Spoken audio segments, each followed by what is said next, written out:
petits soucis. Commençons maintenant. Évidemment, la première question qu'on se pose lorsqu'il s'agit d'aller travailler au Québec, c'est comment on fait pour trouver un emploi au Québec, surtout quand on est à l'étranger. Comment on fait pour se mettre en relation avec un employeur québécois qui, en plus, devra faire des démarches pour que vous obteniez un permis de travail. Alors, vous avez raison, tout l'enjeu est là, tout le défi est là, et il n'y a personne qui dit que c'est facile, OK? Trouver un emploi, c'est toujours difficile, ça l'est probablement encore plus quand on est à l'étranger. Ça c'est clair et nous en sommes bien conscients.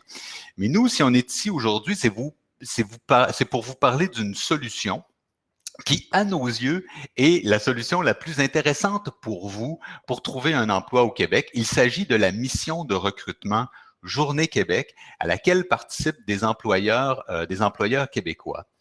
Pourquoi c'est une solution intéressante à nos yeux, la mission Journée Québec? C'est parce que les employeurs qui participent à cette mission de recrutement sont déjà dans un mode de recrutement international et savent ce qu'il faut faire pour recruter un travailleur étranger.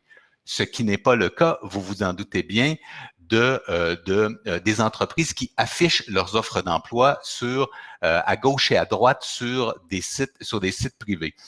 Vous savez, des emplois au Québec, il n'en manque pas. Il y en a beaucoup. Il vous suffit de taper emploi au Québec dans Google et vous allez voir qu'il y a beaucoup d'emplois disponibles. Mais, les entreprises qui affichent leurs offres d'emploi sur des sites privés sont-elles toutes aujourd'hui en capacité d'embaucher un travailleur étranger?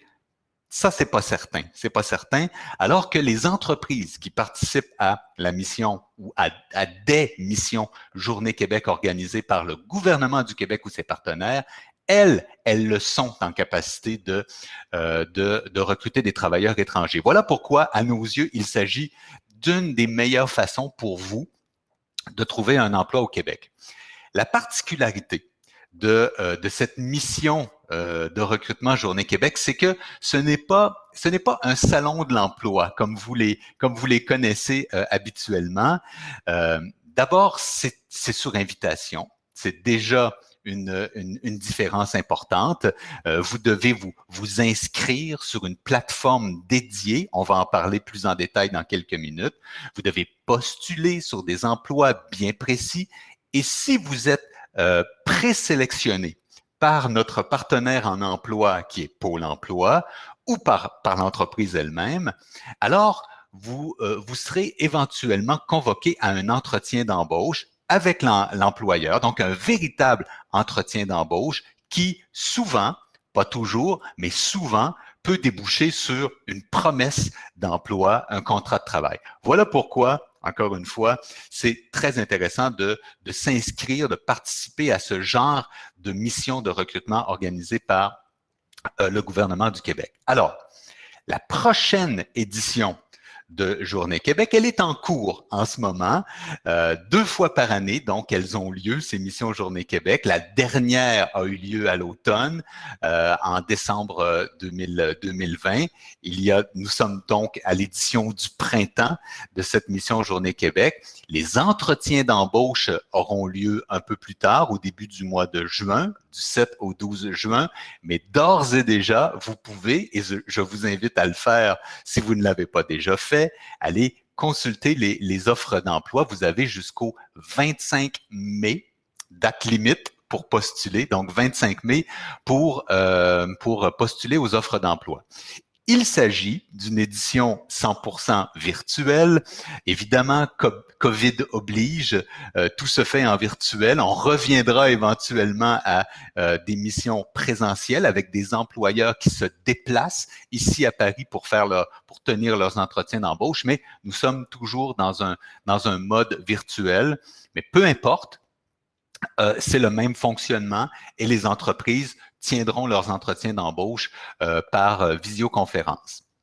Cette mission, Journée Québec, elle est accessible, Journée Québec France. Vous allez voir, si vous allez sur le site, il y a plusieurs événements qui portent le nom Journée Québec, mais cette édition Journée Québec France, bien qu'elle s'appelle Journée Québec France, elle est accessible à tous les citoyens et les résidents des pays de l'Union européenne ou de l'espace Schengen. Ça inclut donc des pays qui ne sont pas dans l'Union européenne, mais dans l'espace Schengen. Je pense à la Suisse, par exemple, et même au Royaume-Uni.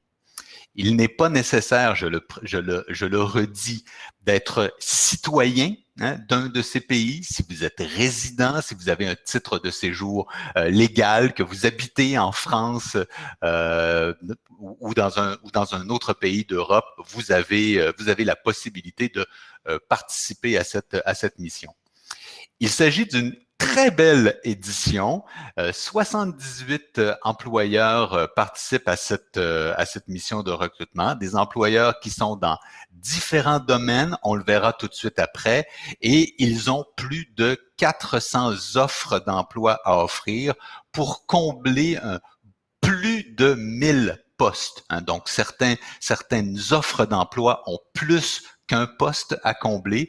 Voilà pourquoi, au total, plus de 1000 postes sont à combler dans le cadre de cette mission. Vous avez devant vous un exemple. Ce n'est pas exhaustif, mais c'est un panorama des différentes offres d'emploi que vous retrouverez dans le cadre de cette mission. Bien entendu, comme toujours, beaucoup d'emplois, encore une fois, dans le domaine des technologies de l'information, des communications, du jeu vidéo. Vous avez des exemples devant vous, des emplois de développeurs, d'analystes, d'administrateurs réseau, de concepteurs de jeux vidéo, etc. Vous savez peut-être pas, mais Montréal est une plaque tournante en matière de conception de jeux vidéo avec des grandes entreprises, notamment des entreprises françaises comme Ubisoft, qui sont très présentes dans plusieurs sites au Québec. Des emplois, vous en trouverez aussi dans d'autres secteurs, pas seulement dans les technologies de l'information, beaucoup d'emplois aussi dans le domaine de la santé et des services sociaux, des postes d'infirmiers, infirmières, travailleurs sociaux, dans le domaine de la restauration aussi, on le sait, en Europe, les métiers de bouche sont très populaires, sont très prisés par les employeurs québécois. Vous aurez donc des emplois de cuisiniers, de directeurs de restaurants, etc. Beaucoup de postes également dans le domaine du transport terrestre ou maritime, donc soit comme mécanicien, conducteur de camion, mécanicien de navire, etc. Dans le domaine du génie, et quand on parle de génie, on ne parle pas nécessairement de postes d'ingénieur. Ça peut être des postes de techniciens aussi, beaucoup de postes de techniciens, mais le génie, c'est au sens large. Donc, dans le domaine du génie industriel, du génie mécanique, du génie électronique, il y a beaucoup d'emplois dans ce domaine aussi. Dans le domaine de l'administration, des affaires, le système bancaire, dans le domaine manufacturier et construction, c'est un peu une nouveauté.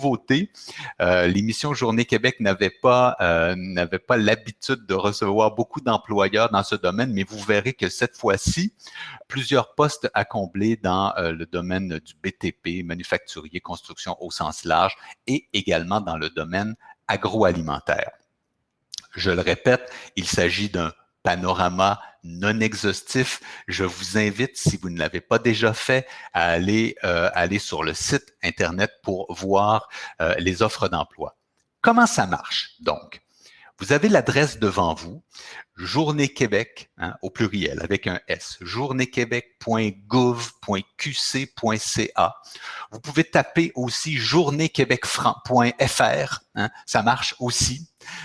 Donc, les deux URL sont bons. Ça vous mène sur la même page Journée Québec où vous verrez l'ensemble des missions Journée Québec qui sont proposées actuellement. Il n'y a pas seulement la mission Journée Québec France, mais vous devez cliquer sur la tuile Journée Québec France.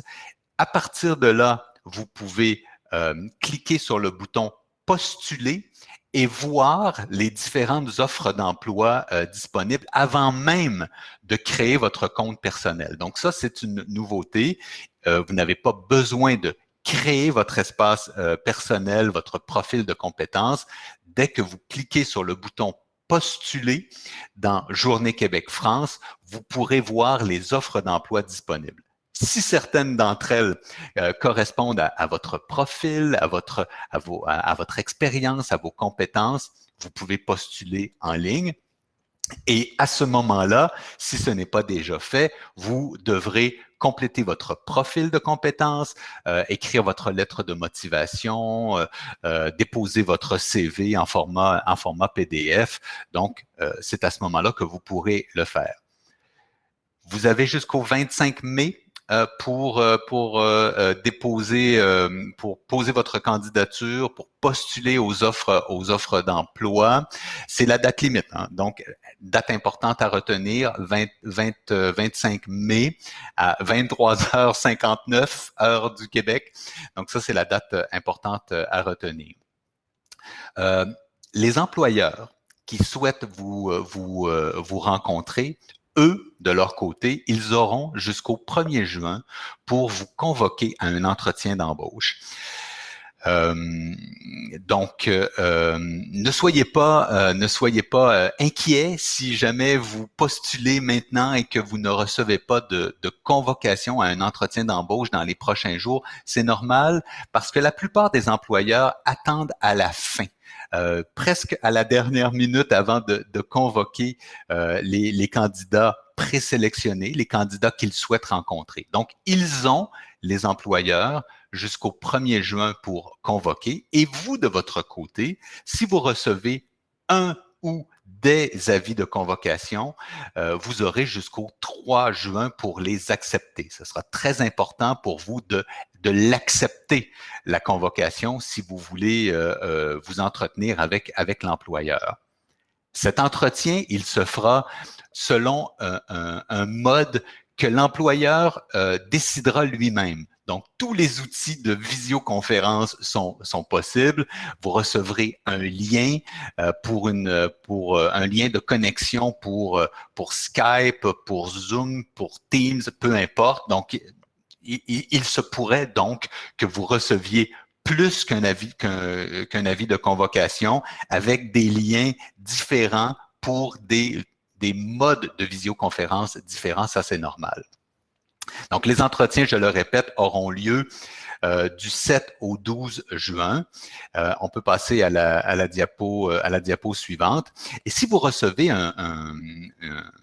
une convocation pour un entretien d'embauche, ce que je vous souhaite évidemment, alors peut-être que votre niveau de stress augmentera d'un cran à ce moment-là, et c'est normal parce que bien sûr, ça peut être un peu stressant. Se préparer à un entretien d'embauche en visioconférence avec un employeur étranger dans un pays étranger, je comprends très bien que ça puisse susciter chez vous un peu d'angoisse. Alors, voici quelques petits trucs pour vous aider, pour bien vous préparer à cet entretien d'embauche ou ces entretiens d'embauche que vous aurez. Moi, j'ai l'habitude de dire que les employeurs québécois qui participent à ce genre de mission de recrutement international sont extrêmement cool et sympathiques. Et je le dis très sérieusement, leur but à ces employeurs, ce n'est pas de vous piéger, ce n'est pas de vous poser des questions auxquelles vous n'auriez pas la réponse dans le but de vous éliminer. Au contraire, ce n'est pas ça leur but. Au contraire, ce qu'ils souhaitent, c'est plutôt vous connaître, tenter de vous séduire d'une certaine façon pour que vous veniez travailler chez eux.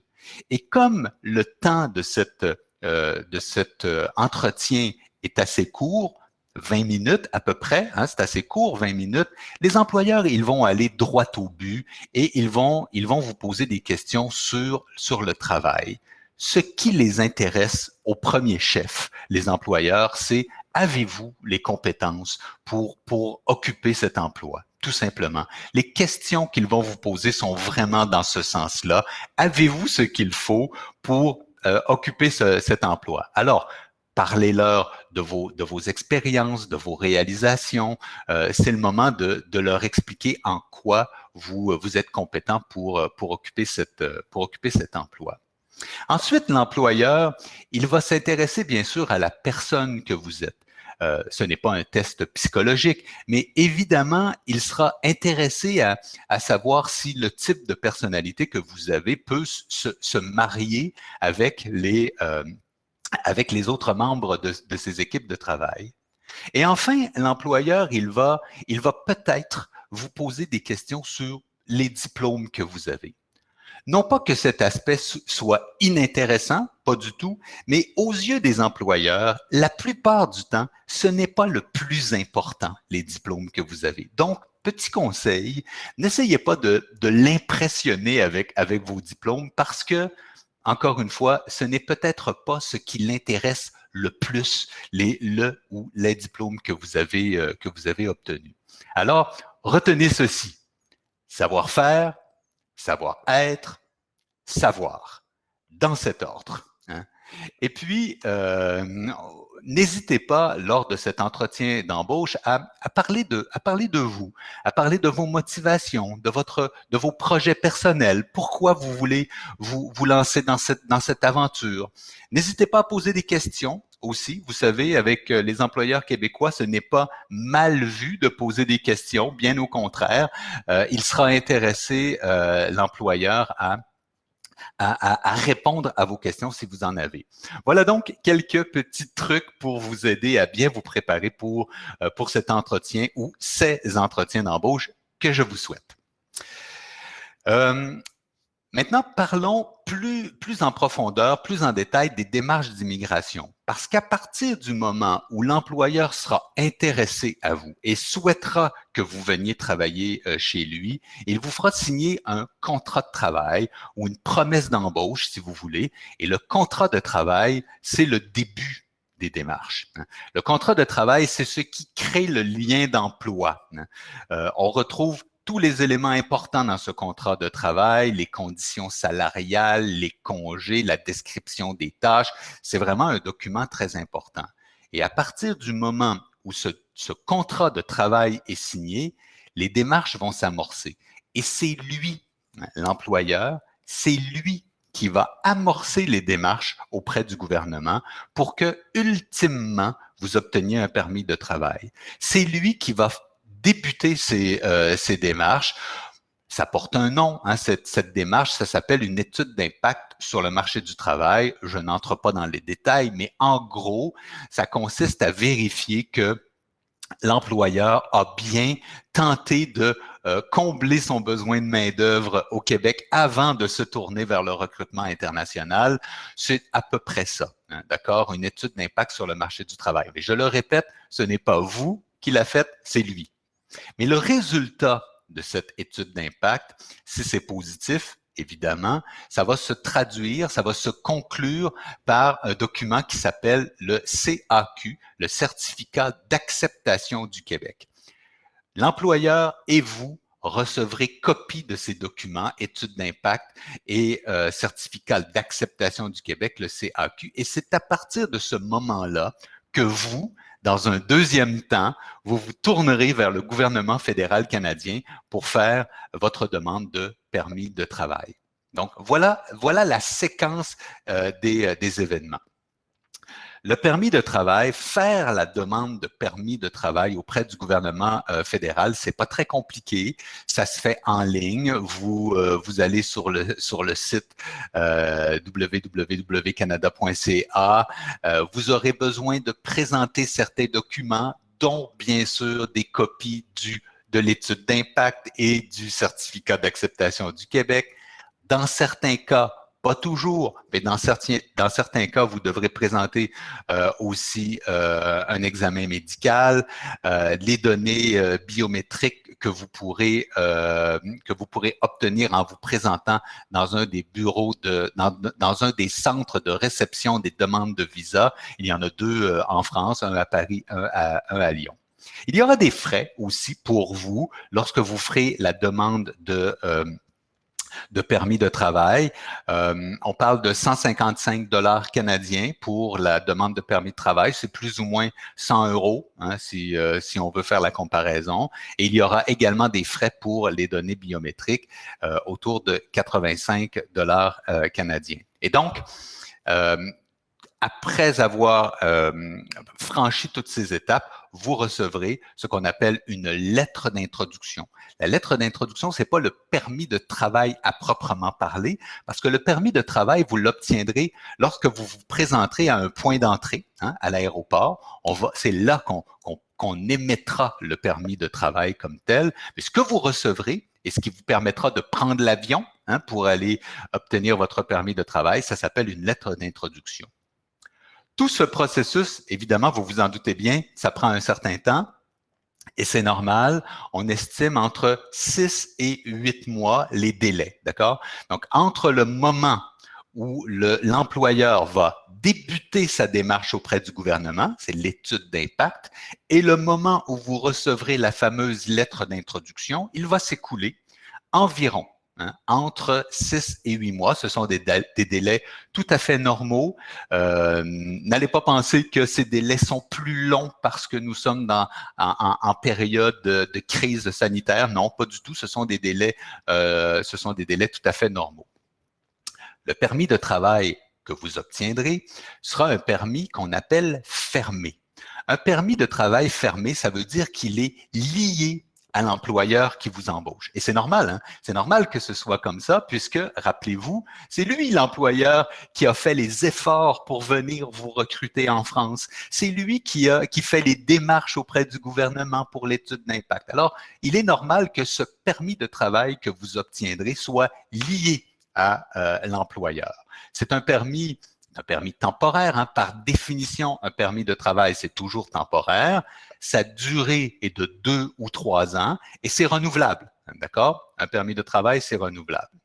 Et dans certains cas, si vous êtes en couple, vous souhaiterez bien sûr que votre conjointe ou conjoint obtienne aussi un permis de travail. Ce sera possible sous certaines conditions que votre conjointe ou conjoint obtienne un permis de travail. Dans ce cas, il s'agira d'un permis ouvert qui lui permettra de travailler dans n'importe quel type d'entreprise. On passe à la diapo suivante. Les conditions, je le disais à l'instant, qui permettront à votre conjointe ou conjoint d'obtenir un permis de travail ouvert. Cette condition principale, c'est que votre emploi à vous soit un emploi de niveau 0, A ou B dans la classification nationale des professions. Je n'entre pas trop dans les détails, mais vous avez devant vous des exemples de ce que c'est un emploi de niveau 0, de niveau A ou de niveau B. Donc, la condition pour que votre conjointe ou conjoint obtienne un permis de travail ouvert, c'est que votre emploi à vous soit dans une de ces 3 premières catégories. Notez que 90% des emplois offerts dans le cadre de la mission Journée Québec sont des emplois de niveau 0, A ou B dans la classification nationale des professions. Il y a des exceptions, les postes de camionneurs, par exemple, de manutentionnaires dans le domaine manufacturier sont des emplois de niveau C, mais la plupart du temps, les emplois sont de niveau 0, A ou B. Donc, petit récapitulatif des étapes pour que ce soit bien clair dans votre tête. Première étape, évidemment, obtenir un contrat de travail de la part de l'employeur parce que c'est le début des démarches administratives. L'employeur va faire sa demande d'étude d'impact sur le marché du travail qui va se traduire par l'émission du certificat d'acceptation du Québec qui vous permettra de faire votre demande de permis de travail à vous, le vôtre, celui de votre conjointe ou conjoint, le cas échéant, et le permis d'études des enfants si vous avez des enfants. Expérience internationale Canada, j'en glisse un mot parce que c'est important. Expérience internationale Canada, ce sont des accords de mobilité jeunesse qui ont été signés entre le Canada et une trentaine de pays à travers le monde, surtout des pays d'Europe, pas seulement, mais surtout des pays d'Europe, À noter que les pays du Maghreb, les pays d'Afrique subsaharienne ne font pas partie de ces accords bilatéraux. Et donc, dans ces accords de mobilité jeunesse, on retrouve certains types de permis. Les permis vacances-travail que certains d'entre vous connaissent bien, hein, qui sont des permis ouverts. Ouvert, hein, je le rappelle, ça veut dire qu'on peut travailler dans n'importe quel genre d'entreprise. C'est ça, un permis ouvert. Il y a aussi des permis jeunes professionnels, des permis stage coop international. Donc, c'est vraiment très intéressant. Je n'entre pas plus à fond dans les détails, mais je vous invite, et vraiment je vous invite à le faire, allez sur le site de Expérience internationale Canada pour savoir quels sont les types de permis auxquels vous avez droit en fonction de votre nationalité, quelles sont les conditions, quels sont les quotas pour tel type de permis. Et le cas échéant, hein, vous pourrez le signaler à l'employeur lors de votre entretien d'embauche, si entretien d'embauche il y a, parce que ça facilitera son travail à lui aussi. C'est un incitatif supplémentaire pour vous embaucher si l'employeur sait que vous êtes éligible à tel type de permis jeunesse. Donc voilà, je m'arrête là-dessus pour Expérience internationale Canada. Petite mise en garde, évidemment, c'est toujours très important. Vous le savez sûrement en matière de recrutement international comme dans n'importe quel autre domaine, il y a toujours des arnaqueurs, il y a toujours des gens qui tenteront de profiter de vous. Donc, soyez prudents, bien sûr. Le seul conseil que je vous donnerais, c'est de ne pas payer, bien sûr, pour constituer un dossier de candidature avec une promesse d'embauche à la clé. Si une entreprise vous fait ce genre de promesse et vous invite à payer pour ça, je vous en prie, soyez extrêmement prudents. Ce n'est pas une très bonne idée. Je passe à la diapo suivante. Un autre petit conseil, vous savez, dès lors que vous obtiendrez un contrat de travail, il pourrait être tentant de tenir pour acquis que tout est réglé et que vous partirez dans les prochaines semaines. Là encore, soyez prudents. Inutile de liquider vos biens personnels et de vous acheter un billet d'avion tout de suite après votre entretien d'embauche. Soyez prudents, encore une fois, et attendez que toutes les démarches administratives soient terminées avant de faire ce genre d'action. Le passage du temporaire au permanent, ça c'est intéressant aussi. Certains d'entre vous, après avoir vécu un certain temps au Québec, seraient peut-être intéressés à vous installer sur une base permanente au Québec. Si c'est le cas, c'est possible, mais attention, il n'y a aucune garantie que vous obtiendrez la résidence permanente. Pourquoi?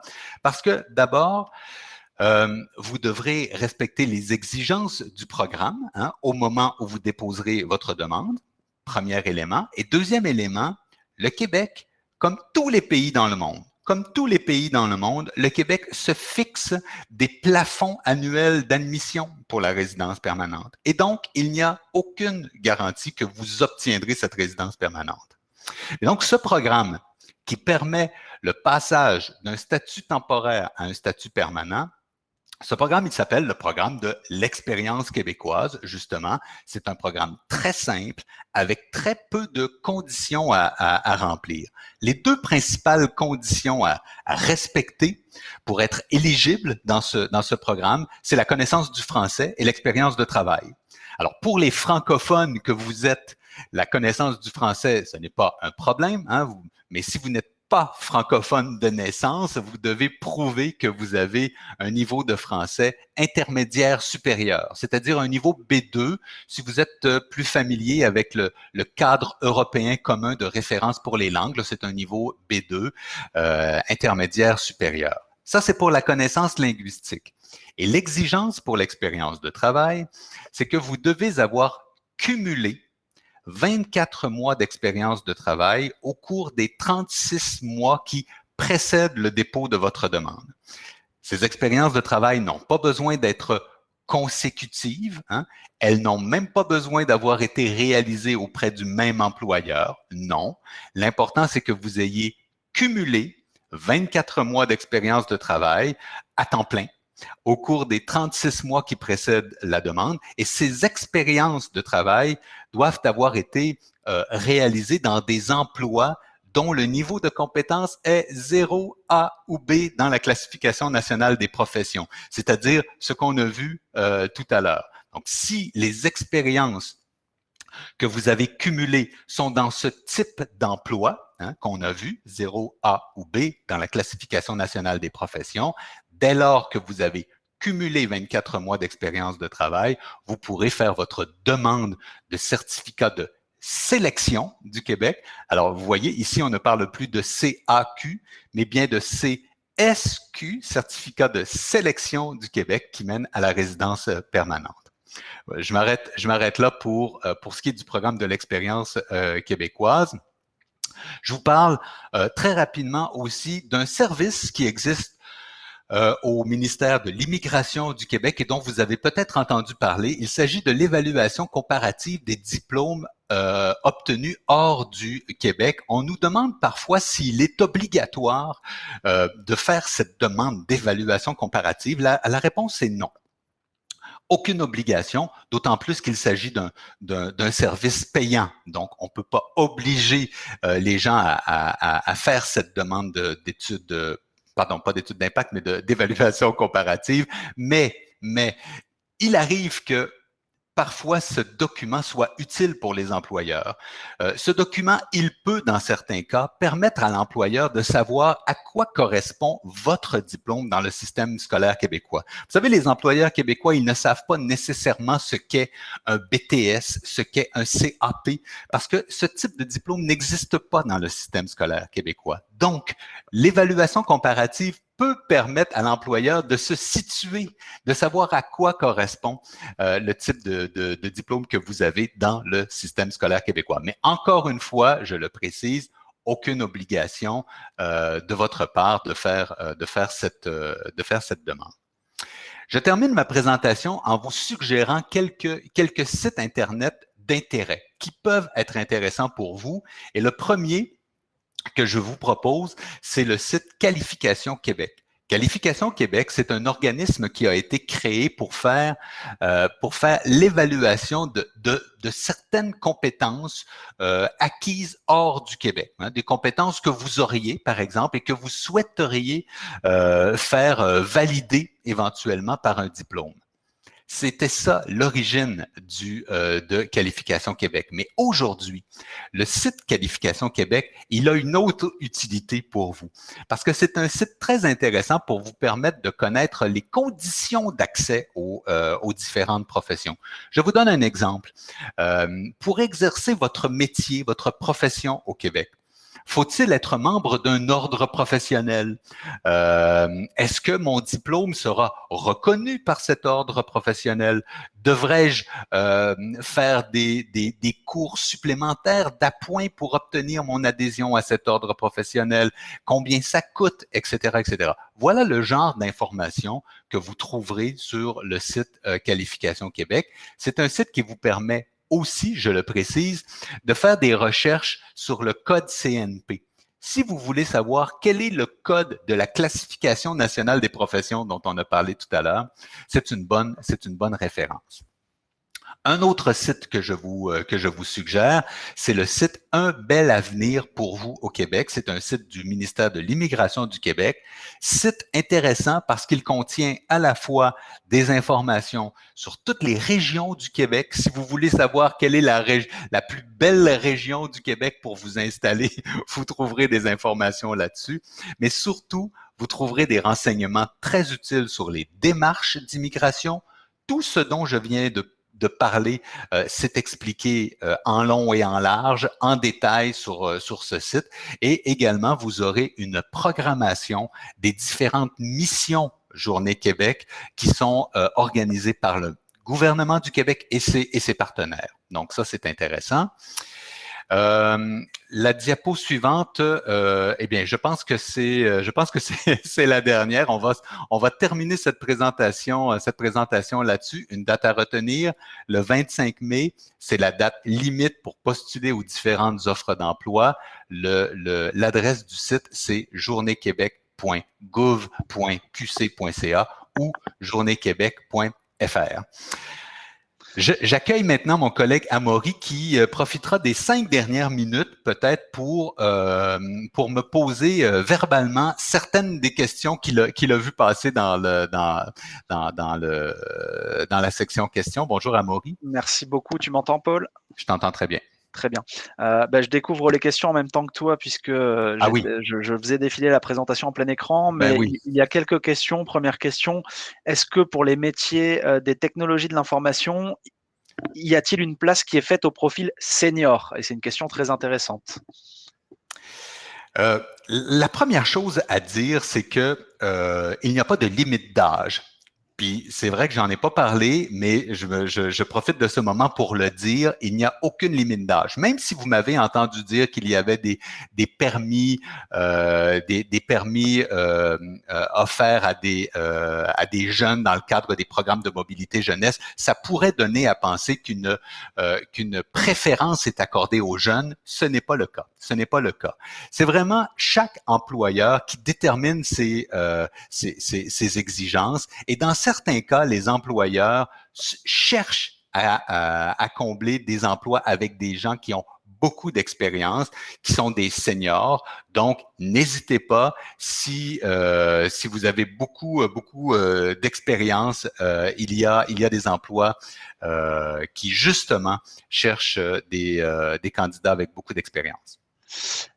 Autre question, ces Journées Québec sont-elles dédiées uniquement aux Français?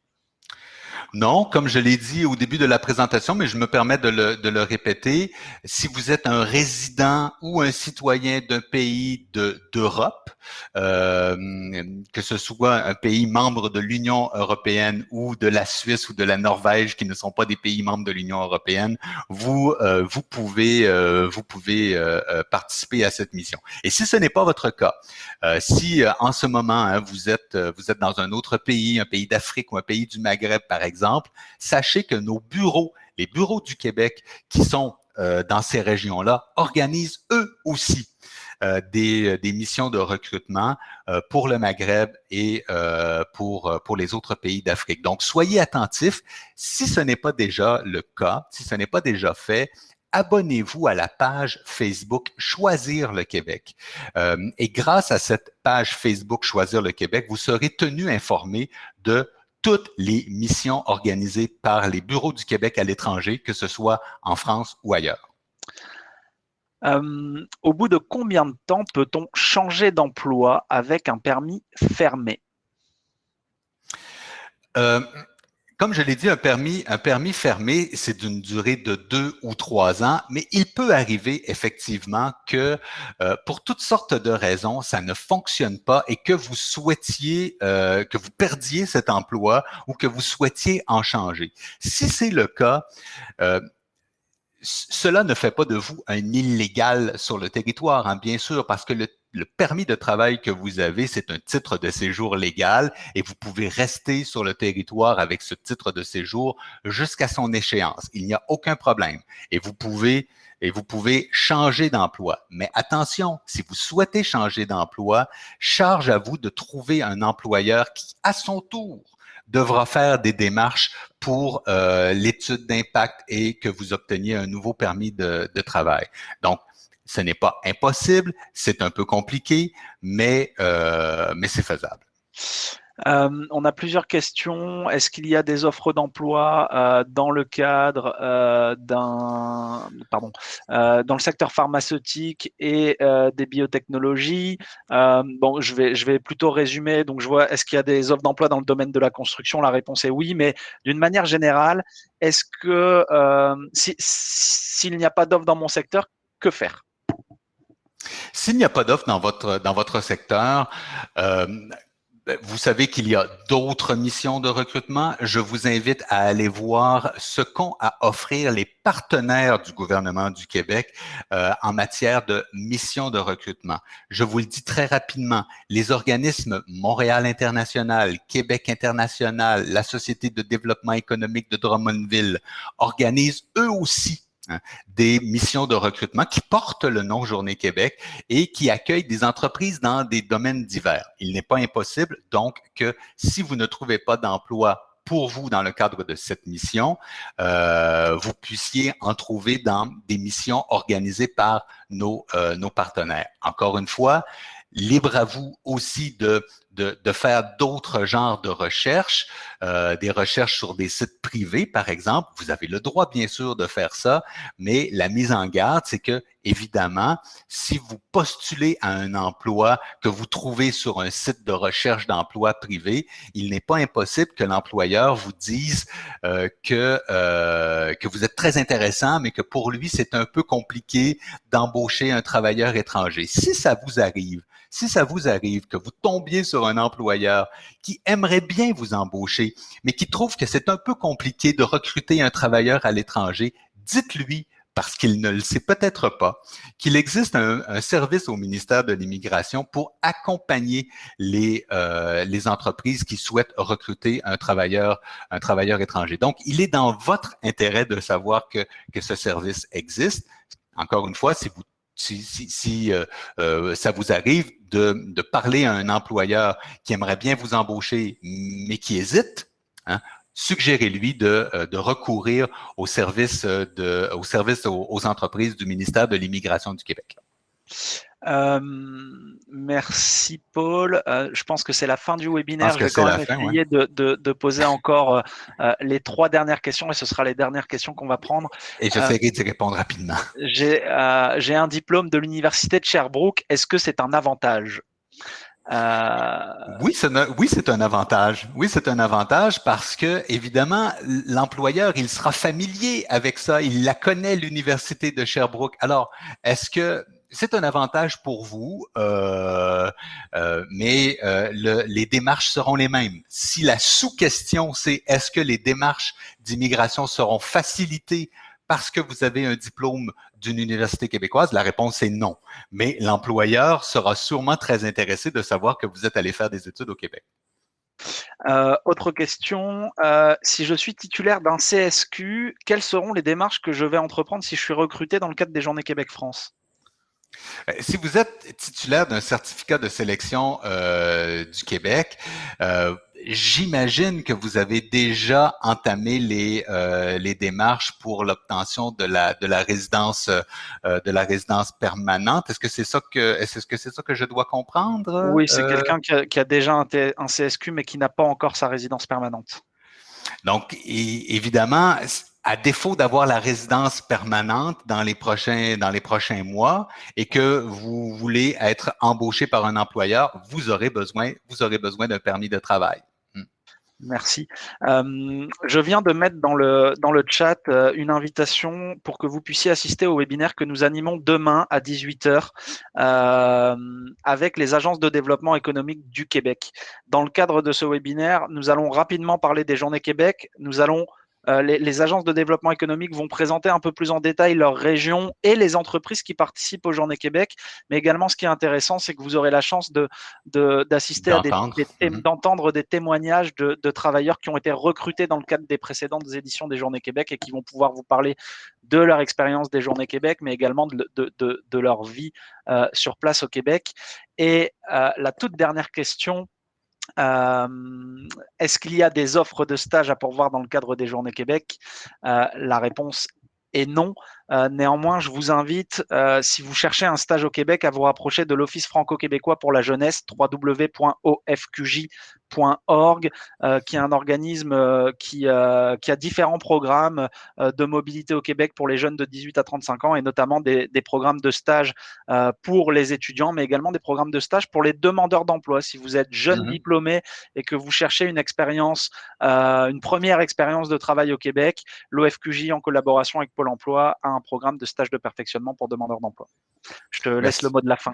Merci pour la précision, Amaury. L'invitation vous est lancée pour notre webinaire qui a lieu demain à 18h, heure de Paris. Je vous invite à y assister. Merci à tous. Bonne chance et n'hésitez pas à aller dès maintenant, si ce n'est pas déjà fait, visiter la plateforme Journée Québec pour voir les offres d'emploi disponibles. À bientôt. Bonne journée.